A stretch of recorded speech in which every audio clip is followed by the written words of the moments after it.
ہمارے سکوروں نے قسم کھا کر تیاری کر لیا کہ ہم گلگت کو چھوڑ کر باہر نہیں جائیں گے، اور ہماری تبدیلی میں کوئی نفری بونجی سے یہاں لایا گیا اس کے ساتھ متصادم ہو جائیں گے، اس کو یہاں نہیں چھوڑیں۔ اس بات پر ہم تھے، تو کوئی ایسا سکیم نہیں بن سکا تھا کہ کس طریقے سے ان پر حملہ کی جائے اور کس طریقے سے ان کو محصور کیا جائے۔ یہ ہم میں سے کسی کو کوئی نہیں کر سکا تھا، خدا کا شان تھا۔ اس وقت انگریز جو تھا، یہ وہ کیا نام، میجر براؤن، میجر براؤن دیکھا تو یہاں پر لینڈ ہو گیا، یہاں آ گیا۔ میجر براؤن جب یہاں آیا، انگریز تھا، تو اس نے دیکھا کہ یہاں پر ایسی حالت ہے۔ سکوٹ مطالبہ کر رہے تھے کہ ہمارا تنخواہ کم ہے، ہمارے لیے راشن کم ہے، بہانہ ڈھونڈتے تھے، ہمارے لیے ہے وہ ہے، ہمارے لیے وہ ہے۔ ان باتوں میں تو میجر براؤن جو تھا وہ آن کے کبھی وہ ایک دن میں چلاس پہنچتا تھا گھوڑے پر۔ وہ چلاس میں جب شرارت ہو جائے وہ اس طرح جاتا تھا کہ 2 گھوڑے وہ 2 دن آگے بھیجتا تھا، ایک کو تھلیچ میں، ایک کو جلیپر میں۔ یہاں سے ایک گھوڑے پر سوار تھلیچ میں جا کے وہاں اتر کر دوسرے گھوڑے پر سوار، تیسرے میں جا کر جلیپر میں جا کر اس پر سوار، شام کو چلاس۔ تو گانسارا سنگھ کو وہ بتاتے تھے کہ بھائی ایسے معاملہ ہے چلاس میں، میرا جانا بہت ضروری تھا لیکن میں اس طریقے سے وہاں چلا گیا ہوں۔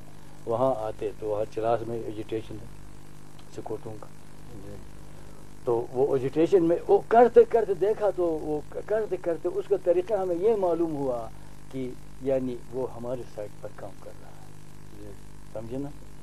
یعنی ایک طرف سے وہ اس طرح یعنی کام کرتا ہے کہ یعنی وہ دوڑ کر چلاس پہنچتا ہے، دوسری طرف سے ایسا وہ کام کرتے تھے کہ شاید یعنی وہ یعنی ہم یعنی ایک طرف سے وہ اس طرح یعنی کام کرتا ہے کہ یعنی وہ دوڑ کر چلاس پہنچتا ہے، دوسری طرف سے ایسا وہ کام کرتے تھے کہ شاید یعنی وہ یعنی ہمارے سکوٹوں کے لیے وہ لفٹ دیتے تھے کہ وہ اس طرح کریں۔ ہم اس کو تاڑ گئے، ان دنوں میں چلاس میں تھا۔ تو میں کنی جد گشت پر آیا ہوا تھا یہاں، تو میجر براؤن جو تھے کارگل نالے سے گشت پر آئے ہوئے تھے، تو میں کیپٹن میتھسن کے ساتھ آیا ہوا تھا وہاں کنی جد میں۔ کنی جد سے ہم کھڑے چلے گئے، ان کو اس طرح وہ سچ کیا اور ہم آگے گئے، چلاس کے لیے گئے۔ تھل پن ایک جگہ ہے، آپ جانتے ہیں، چندر کے آخر، ہاں آخر میں تھل پن میں جا کر میجر براؤن نے مجھ سے پوچھا کہ صوبیدار صاحب، میں جب یہاں سے چلا گیا، میں چلاس اس میں تھا، چترال میں تھا، میں چترال میں آپ کے چترالی لوگوں کے ساتھ بہت رہا ہوں، وہاں وہ بڑا ستار نواز ہیں اور بہت یعنی وہ گانا بجانا کا بڑے شوقین ہیں، تو میں چترالی زبان سیکھ گیا ہوں، چترالی زبان سیکھ گیا ہوں۔ میں نے کہا سیکھ گئے تو میرے ساتھ آپ چترالی کریں، تو ایک دو ٹوٹی پھوٹی چترالی وہ کرتے رہے، میں بھی ان کے ساتھ کرتے رہا۔ مجھ سے پوچھا آپ کے سکوٹ کا کیا تنخواہ ہے؟ میں نے کہا جناب ہمارا 13 روپیہ ہے۔ 13 روپیہ؟ چترال میں 60 روپیہ، وہاں پاکستان بن گیا۔ چترال میں 60 روپیہ، وہاں پاکستان۔ یہ باتیں کرتے ہوئے ہم آئے، مجھے اندازہ لگ گیا کہ یہ چاہتا ہے کہ یہ یعنی ہو جائے۔ ادھر سے ہم آ گئے چلاس میں، چلاس میں آن کر کچھ مطالبات تھے سکوٹوں کے تھوڑے بہت، وہ ہونے کے بعد وہ چلے گئے، واپس آ گئے۔ اب اس کا کوئی پتہ نہیں تھا کہ سکیم کا کس طرح ہم عملے کرتے ہیں، صرف براؤن کا کمانڈنٹ براؤن نے مجھے یہ کہا تھا، آپ کو 2 راجو نے جو کہ آپ کے خاندان کے، براؤن نے مجھے یہ کہا تھا، آپ کو 2 راجو نے جو کہ آپ کے خاندان کے اگینسٹ ہیں، انہوں نے گانسارا سنگھ کے پاس آپ کا شکایت کیا ہے، سمجھے نا، آپ کا شکایت کیا ہے کہ وہ چترال ہز ہائنس کے ساتھ مل کر وہ پاکستان بنا رہا ہے، اس لیے آپ کو نوکری سے ڈسچارج کرنے کے آرڈر اس سے گانسارا سنگھ سے میرے پاس پہنچ چکے تھے۔ تو میں نے گانسارا سنگھ کو ایک بات بتا کر آپ کو ڈسچارج نہیں کیا ہے۔ تو وہ بات یہ ہے کہ میں نے ان کو کہا کہ گلگت سکوٹ میں یہ لکھا ہوا ہے، یہ کلاس 2 آفیسر ہوتا ہے، صوبیدار، صوبیدار کلاس 2 آفیسر ہوتا ہے، صوبیدار کی نسبت اگر کوئی اس قسم کے یعنی مشتبہ شکایات ہوں تو اس کو 6 مہینے تک پرکھنا چاہیے. اگر میں آج آپ کے کہنے کے مطابق اس کے سٹار اٹھا کے اس کو واپس گھر بھیج دوں تو پھر وہ تگڑا آدمی ہے, وہ گلگت اسٹینڈنگ آرڈر کتاب کو لے کر وہ آپ کا بھی میرا بھی گلا پکڑے گا.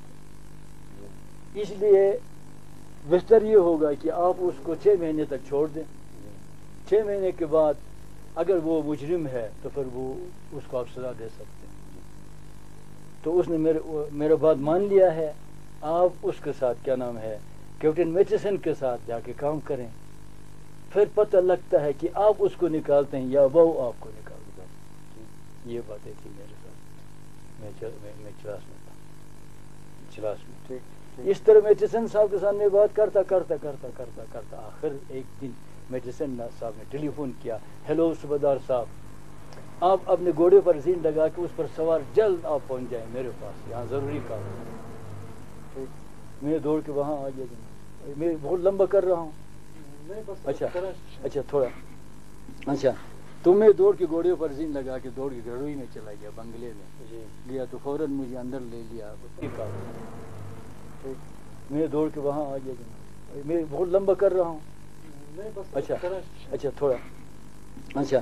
تو میں دوڑ کے گھوڑے پر زین لگا کے دوڑ کے گھڑوئی میں چلا گیا, بنگلے میں گیا تو فوراً مجھے اندر لے لیا. اس کمرے کے پردے ڈال دیے, مجھے یعنی کرسی میں بیٹھا کر, یعنی دروازہ بھی بند کر کے, ہیلو صوبیدار صاحب, میں نے جو آپ کو کہا تھا وہ وقت اب آ گیا ہے, آپ کو میں آرڈر ایشو کر رہا ہوں, آپ نوٹ کریں آپ نے کیا کرنا ہوگا. ابھی 12 بجے آپ نے اس سے کیا نام ہے چلا سے نکلنا ہے. آپ اپنے ساتھ ایک پلاٹون لے لیں, امنیشن لے لیں. میں ابھی وہاں آ رہا ہوں, قلعے میں آ رہا ہوں, تو امنیشن لے لیں. میں نے راجہ علی کو کہا ہوا ہے کہ وہ ٹرانسپورٹ آپ کے لیے وہاں کر دے گا, تو میں بھی وہاں آ رہا ہوں. آپ نے جو کچھ کام کرنا ہے اس کی نسبت میں آپ کو نوٹ لکھوا رہا ہوں, آپ نوٹ کریں. اچھا جناب, وہ کیا بات آپ کہتے ہیں؟ تو وہ مجھے کہنے لگا ایک پلاٹون رفری لے لیں, آپ 6000 بکس لے لیں اس کے فائرنگ کے, پوچھ امنیشن کے بغیر. تو اس کے ایک مشین گن لے لیں ساتھ اپنا, تو ایک پلاٹون اپنے ساتھ لے لیں. راشن آپ کے لیے تھوڑا آپ پکا ہوا راشن خود لے لیں, باقی جو راشن ہے میرے ساتھ ہوگا, میں آپ کے پیچھے آ رہا ہوں. تو آپ نے وہاں جا پہنچ کر کام کیا کرنا ہے, سب سے فرسٹ کام آپ نے یہ کرنا ہے کہ راستے میں آپ کو آدمی دیکھے, کوئی آدمی آپ کو دیکھے تو آپ سے پوچھے یا آپ کا واقف ہو, تو آپ ان کو یہ کہیں کہ بھائی میں جگلور تک گھس جا رہا ہوں. زیادہ تر آپ رات کو ایڈوانس کرنے کی کوشش کریں, دن کے وقت آپ کسی پہاڑ کے پیچھے چھپائی میں بیٹھے رہیں, ایڈوانس نہ کریں. کوئی آپ کو دیکھے آپ کہیں کہ میں گھس جا رہا ہوں. جب آپ اس میں جائیں گے کیا نام ہے اس میں پہنچیں گے, نہیں یہ فارم میں جگلور فارم میں پہنچیں گے